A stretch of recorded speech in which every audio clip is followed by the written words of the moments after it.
vocês? O meu nome é Luna, esse é o Wilson, esta daqui é a Tainá e esse daqui é o Jonas.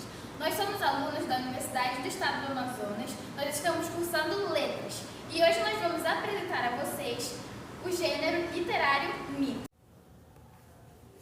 Olá a todos, vou apresentar a vocês mito e mitologia. Bom, vários autores afirmam que os mitos eles não são apenas histórias ilusórias, mas sim estruturas que dão sentido à vida, ou seja, eles explicam e dão sentido ao universo que nós conhecemos, ao universo que as sociedades nas quais eles são aplicados conhecem. Por exemplo, nós temos a mitologia grega, onde nós conhecemos Zeus, Medusa, Minotauro, e nós também temos como referência a mitologia indígena, especificamente a mitologia Tupi-Guarani, que é a etnia na qual temos mais representatividade. Lá nós temos o deus Tupã, que é o deus do trovão, nós temos a deusa Tissé, que é a deusa do submundo, e a deusa Jaci, que é a deusa da lua. Cada uma dessas histórias, elas trazem às sociedades em que são contadas exemplos de virtudes, crenças, valores, política e outras bases para a estruturação social. Também os mitos, eles muitas vezes explicam para determinado povo qual a sua origem, qual a origem do universo, qual a origem dos sentimentos, qual a origem de determinadas criaturas, entendeu? Por exemplo,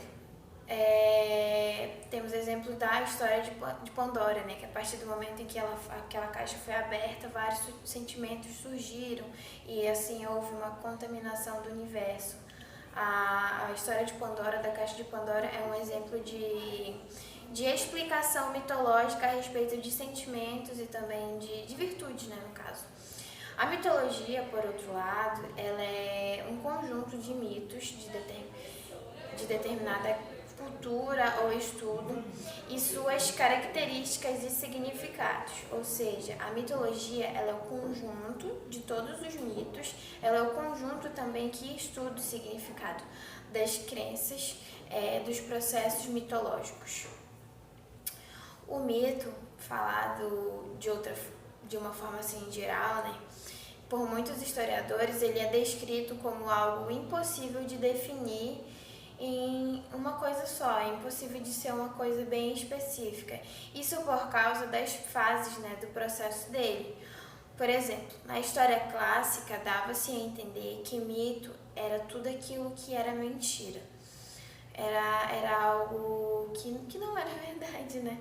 Por exemplo, as histórias, né, de quando os portugueses iam navegar e encontravam monstros e tudo mais, isso nesse contexto de mentira pode ser considerado um mito, né?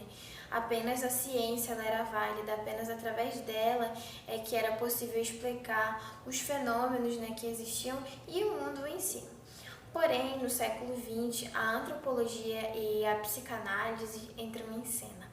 Estudiosos passaram a afirmar que os mitos eles eram fruto da imaginação.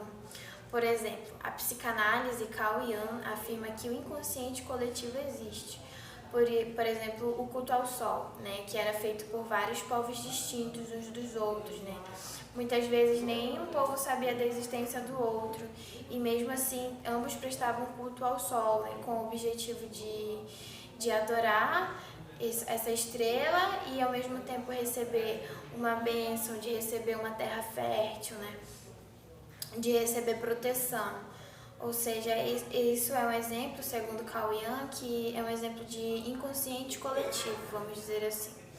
Na antropologia, por outro lado, o mito ele pode ser como uma fonte de conhecimento social, pois é mostrado como narrativa que traz reflexão sobre a mentalidade de uma sociedade.